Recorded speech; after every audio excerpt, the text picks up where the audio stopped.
makasih banget ya buat kalian masih setia nontonin video-video aku.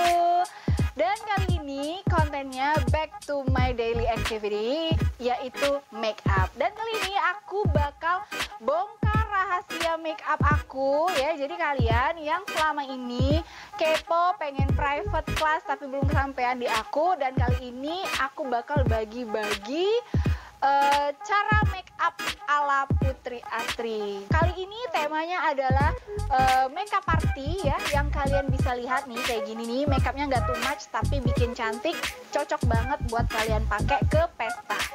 Tapi sebelum kalian nonton tutorial makeup dari aku, kalian tekan dulu dong tombol lonceng dan juga subscribe. Jangan lupa di like ya video ini. Oke guys, langsung aja ya, nggak lama-lama aku bakal share gimana sih tutorial bikin makeup yang kayak sekarang aku lagi pakai ini, kayak gini nih. Yuk. Oke, ini aku udah beresin muka aku, dan sekarang kita langsung mulai dengan primer yang pertama kali. Ini bisa jadi primer, bisa jadi skincare. Aku pakai Hada Labo ya, jadi dia ini fungsinya buat bikin kulit kita glowing. Terus aku pakein mau makeup yang seriusan ataupun mau makeupan yang flawless, aku biasanya selalu pakai ini karena memang kesannya tuh muka tuh jadi sehat, glowing banget. Tipis aja dan kalian bisa langsung lihat perbedaannya. Seketika kulit aku langsung kelihatan sehat, glowing, kenyal gitu deh. Nah kalau udah, kita tunggu sampai si krimnya ini, gelnya ini mengering. Jadi jangan langsung pakein foundation dalam keadaan yang masih basah kayak gini.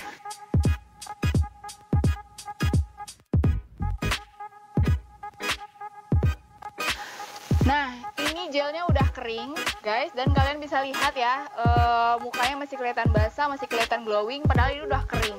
Nah, ini nih efeknya, jadi bikin makeup kita tuh kelihatan glowing.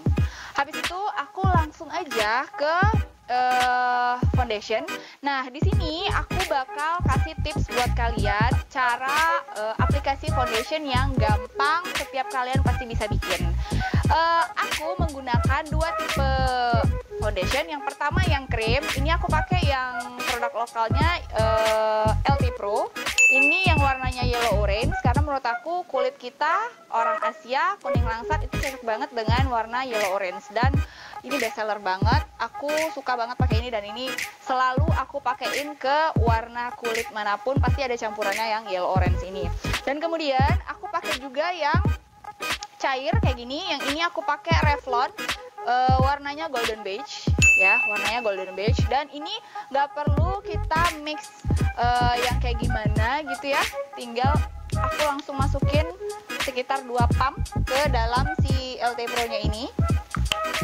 Kemudian tinggal aku pakein spons gitu dan aplikasikan langsung ke wajah. Buat kalian yang pemula, ini perlu diperhatikan bagus tidaknya complexion kalian nanti itu tergantung dari cara aplikasi kalian si foundation ini.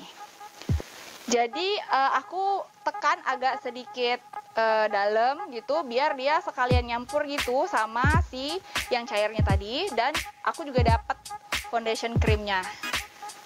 Nah, aku biasanya memulai pemasangan foundation ini dari bagian dahi dulu.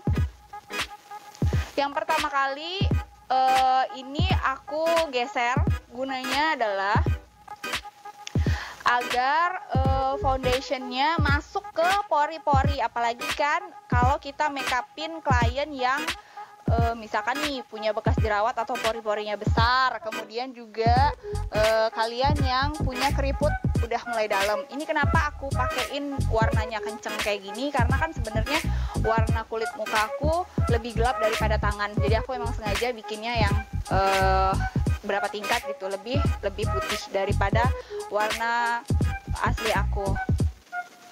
Nah, kalau udah digeser kayak gini ya, baru kita tap. Tap ini gunanya adalah untuk membuat serat-serat foundation yang tadi bekas digeser itu jadi kayak porselen gitu, jadinya rata dan mulus. Banget ngetapnya ini ya bener-bener nggak terlalu ditekan gitu sih, cuma sekedar ngetap aja gitu.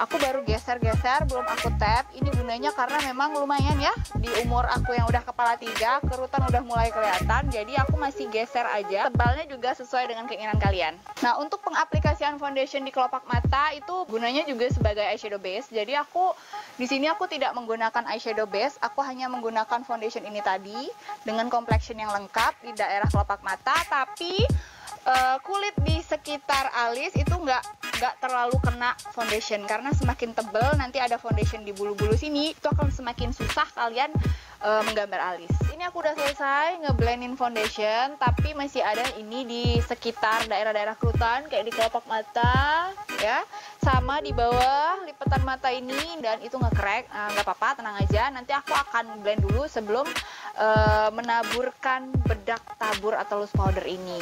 Oke, selanjutnya stepnya adalah menggunakan bedak tabur. Ini aku pakai Ultima 2 Wonderwear yang warna golden beige ya. Golden beige itu menurut aku juga cocok banget warnanya dengan warna kulit kita. Ini pertama kali aku akan aplikasikan bedak taburnya di daerah yang kerutannya paling parah di aku ya. Di aku itu kerutannya adalah di bawah mata tuh parah banget. Jadi aku akan ngeblendin dulu lagi, dimulusin lagi kerutannya itu.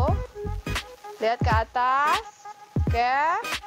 Lakukan satu sisi dulu aja, terus langsung aku aplikasi di bawah mata. Yang banyak, jangan pelit bedak tabur. Habis itu lanjut lagi aku sebelahnya.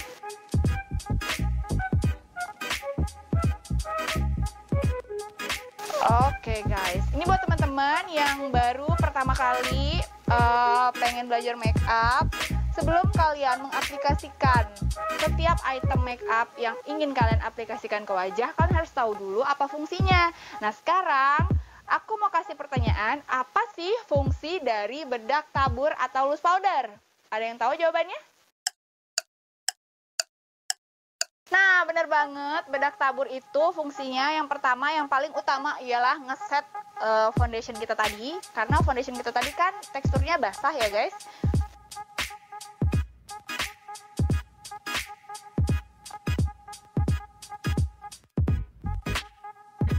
Foundation yang tadi bergaris tuh harus diratain dulu, jangan sampai garisnya menjadi permanen ya.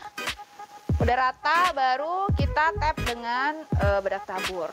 Membicarakan soal bedak tabur, kadang banyak pertanyaan yang kenapa ya aku baru 1 jam make upan mukaku udah langsung dekil. Yaitu berarti jawabannya itu karena itu pengaplikasian bedak tabur yang sangat pelit alias sedikit. Jadi aku sarankan kalau kalian pengen makeupnya awet, tahan lama, dan tetap stay matte seperti ini ya, stay matte seperti ini, itu jangan pelit kasih bedak tabur.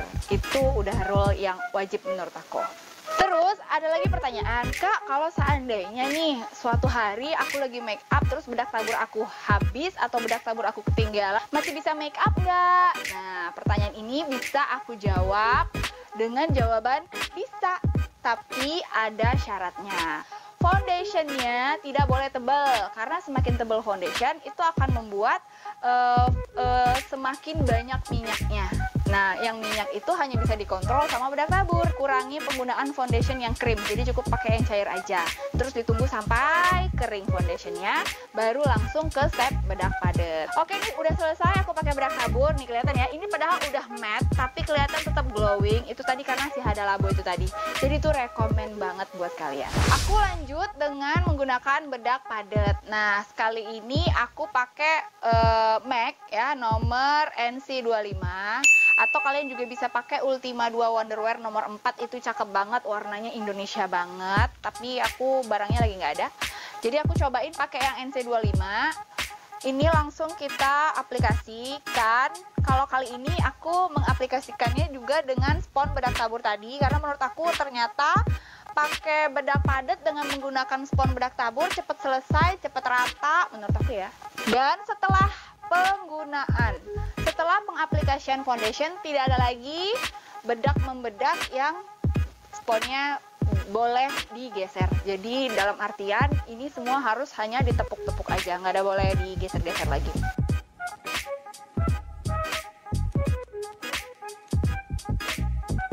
Aku adalah tipikal MUA yang jarang belanja, karena kalau aku udah suka sama satu brand, sama satu warna, biasanya aku bakal betah habis beli lagi. Jadi bedak padat di sini fungsinya menurut aku adalah ngeset bedak tabur tadi. Jadi kalau kalian make up itu tidak menggunakan bedak padat, otomatis hasilnya akan lebih tipis dan hasilnya akan lebih riskan. Dikhawatirkan nanti ketahanan bedaknya tidak lebih lama ketimbang kalau kalian pakai bedak padat. Terus juga ini juga membantu mengcover, karena biasanya dalam kandungan bedak padat itu ada kandungan foundationnya juga di dalam situ. Jadi dia juga akan membantu mengcover atau mengkoreksi kekurangan-kekurangan wajah yang belum selesai tertutupi oleh si foundation dan bedak tabur tadi. Nah, untuk complexion kali ini aku nggak terlalu banyak stepnya. Aku cuman pakai skincare-nya pakai Hada Labo tadi, terus juga aku pakai foundation cair dan krem, dan kemudian aku lanjut dengan bedak tabur. Terus habis itu aku cuman pakai satu macam bedak padat. Selesai. Segampang itu dan kalian semua pasti udah bisa mengaplikasikannya. Nah, sekarang aku lanjut, aku mau pakai shading hidung, shading luar, karena menurut aku daerah hidung tuh daerah yang cepet banget berubah. Dari segi keringat, dari segi minyak itu bakal cepet daerah sini. Nah, untuk shading hidung itu aku menggunakan warna coklat muda. Itu bisa dari merek apa saja, tapi kali ini aku menggunakan coklat muda yang ada di powder blushnya LT Pro. Suka banget ya aku dengan produk dari LT Pro, tapi sorry guys, ini bukan endorse. Nih, aku bikin shading yang nggak terlalu tajam ya. Ini cuma sekedar aja, karena ya you know what lah ya.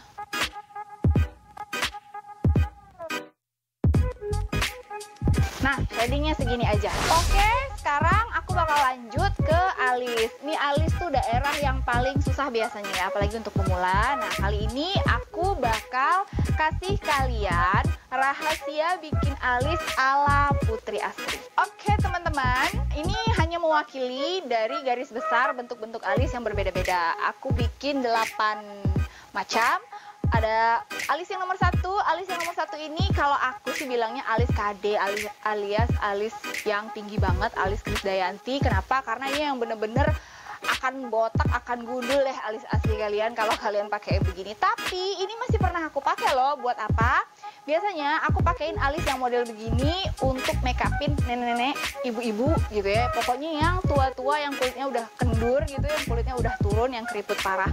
Kenapa? Karena menurut aku dengan pemakaian alis yang dibikin tinggi itu akan membuat usia mereka jauh-jauh lebih muda setelah di make up daripada sebelum di make up. Kemudian untuk alis yang nomor 2 ini adalah alis yang menurut aku tidak benar atau alis yang salah, atau bisa juga dibilang alis yang tidak proporsional. Karena alis nomor 2 ini ujungnya ya lebih rendah daripada pangkal. Karena menurut aku rule yang pertama, bagian paling pangkal harus daerah yang terendah dari bagian manapun. Boleh sama rata, nih kayak gini nih. Boleh sama rata yang pangkal dengan yang ujung, tapi tidak boleh bagian ujung lebih rendah daripada bagian pangkal depan. Jadi aku tidak pernah menggunakan alis yang nomor 2. Kemudian yang nomor 3 juga alis yang tidak pernah dipakai, atau juga aku paling nggak suka dengan alis yang model kayak begini, karena ini alis yang tidak proporsional menurut aku. Karena alis yang nomor 3 ini itu bagian tengahnya ini, bagian puncak yang ini adalah bagian yang terlebar, terbesar. Karena menurut aku alis yang proporsional itu daerah paling pangkal ini harus daerah yang terlebar dari bagian manapun. Jadi menurut aku alis yang ini juga nggak proporsional. Kemudian nomor 4, alis yang nomor 4 ini menurut aku alis yang boleh kalian pakai, boleh juga tidak, tapi harus lihat-lihat kondisi wajahnya. Alis yang nomor 4 ini biasanya aku bilang alisnya gunung, karena puncaknya ada di setengah bagian dari total keseluruhan alis. Jadi 50% panjang yang bagian depan, 50% panjang bagian belakang. Nah, puncaknya ada di tengah-tengah. Nah, ini sebenarnya sebenarnya boleh dipakai, tapi harus lihat-lihat wajah. Kalau orang yang mukanya lebar banget atau cabi banget atau bantet banget ya, pakai alis yang seperti ini biasanya akan membuat muka dia terlihat lebih lebar. Kalau muka-muka yang panjang-panjang ini sebenarnya bagus untuk meminimalisir bentuk wajahnya yang panjang. Kita bikin alisnya yang flat dan puncaknya di tengah gini. Nah, kasus yang paling gampang deh gini. Biasanya orang dengan muka yang tirus paling suka pakai kacamata yang frame-nya bulat, ya kan? Dan muka orang yang bulat banget biasanya dia lebih memilih kacamata yang frame-nya oval atau peta, begitu kan? Nah, sama kayak gini, alis juga. Orang yang mukanya bulat jangan dibikin alis yang juga agak bulat gini gitu. Ini kan jadi kayak setengah lingkaran gitu kan. Nah, oke, alis yang ke-5, 6, 7, dan 8 ini aku paling suka banget gitu. Karena ini alis yang paling sering aku pakai. Alis yang nomor 5 itu alis yang lagi tren, alis yang lagi kekinian, alis yang ala-ala Korea di mana ujung, pangkal dan ujung itu sama tingginya. Sama tingginya, tapi dia hanya runcing di 1/4 akhir, runcing di bagian sini nih. Nah, ini paling suka banget aku pakein ke wajah-wajah belia ya, karena tulang-tulang di sekitar dahi dia juga masih belum begitu kencang, jadi cocok banget dipakein alis-alis yang lurus kayak gini. Alis yang nomor 6, nah ini adalah solusi buat kalian yang punya alis tuh udah kadung tinggi. Sebenarnya alis aku ini juga kadung tinggi, udah terlanjur tinggi, dia nanjak terus. Nah, solusinya adalah bikin alis yang bener-bener juga nanjak sebenarnya. Tapi kenapa masih oke? Karena ujungnya juga tetap lancip.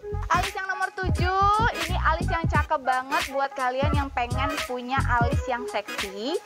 Pengen punya alis yang seksi tapi nggak mau cukur alis. Nah, bentuk yang begini dong yang paling kece menurut aku, karena dia bagian pangkal sama bagian ujung tuh tingginya sama, tapi dia tetap ada lengkungan biar seolah-olah alisnya menukik gitu. Lengkungan di 2/3 akhir dia mulai melengkung, mulai naik, kemudian kembali ke tinggi semula. Selanjutnya, alis yang paling the best menurut aku ialah alis yang nomor 8, di mana daerah bagian pangkal itu adalah daerah yang terendah, kemudian makin lama makin ke ujung makin tinggi, tapi tetap harus ada penurunannya kayak gini nih. Nah, alis yang seperti ini, alis yang paling sempurna ini biasanya aku pakein buat pengantin-pengantin aku. Nah, sekarang aku bakal lanjut dengan mempraktekkan cara bikin alis yang paling gampang yang bisa kalian coba sendiri ya. Aku mulai menggambar alis dengan bingkai bawah. Bingkai bawah itu fungsinya untuk menentukan tinggi rendah alis. Jadi kalian pengen bikin apa nih? Bikin alis model gimana nih gitu. Pengen bikin alis yang nomor 5, ya udah berarti bingkai bawahnya lurus. Pengen bikin alis yang nomor 8, oke, bingkai bawahnya berarti melengkung kayak gini. Pengen bikin alis yang nomor 6, oke, berarti bingkai bawahnya nukik gitu ya. Nanti kalian pas praktek sendiri menemukan alis yang turun begini, berarti kalian bisa tahu penyebabnya adalah di bingkai bawah kalian yang udah kadung turun gitu. Nih, misalkan kalian mau bikin bingkai bawahnya yang turun begini, ya itu turun karena bingkai bawah kalian udah kadung, kalian bikin turun, oke? Kemudian setelah kalian bikin bingkai bawah, baru kalian lanjut dengan bikin bingkai atas. Oke, aku pengen bikin alis yang tipis aja deh, kayak alis Krisdayanti, berarti bingkai atas aku cuman segini aja tebelnya. Tapi menurut aku kayaknya ketipisan deh. Oke, aku naikin lagi bingkai atasnya supaya agak tebelan dikit. Oke, ini juga kayaknya tipis banget deh. Aku mau naikin deh biar agak tebelan dikit. Oke, itu pakai bingkai atas. Jadi kesimpulannya, bingkai atas fungsinya di sini adalah menentukan tebel tipisnya alis. Oke? Jarak di antara kedua alis tuh biasanya aku paling deket ya, antara kedua alis ya guys. Tuh, paling deket biasanya setulang jempol biasanya. Oke, kenapa tidak boleh terlalu dekat? Karena menurut aku kalau alis yang terlalu dekat jaraknya itu akan membuat raut muka kalian terlihat sedih. Itu aja. Jadi gampang banget ya guys cara bikin alis. Nah, sekarang kalaupun kalian nggak mulus membuat garisnya, tenang, kan ada korektor. Jadi kita langsung praktekin aja bikin alisnya di wajah langsung.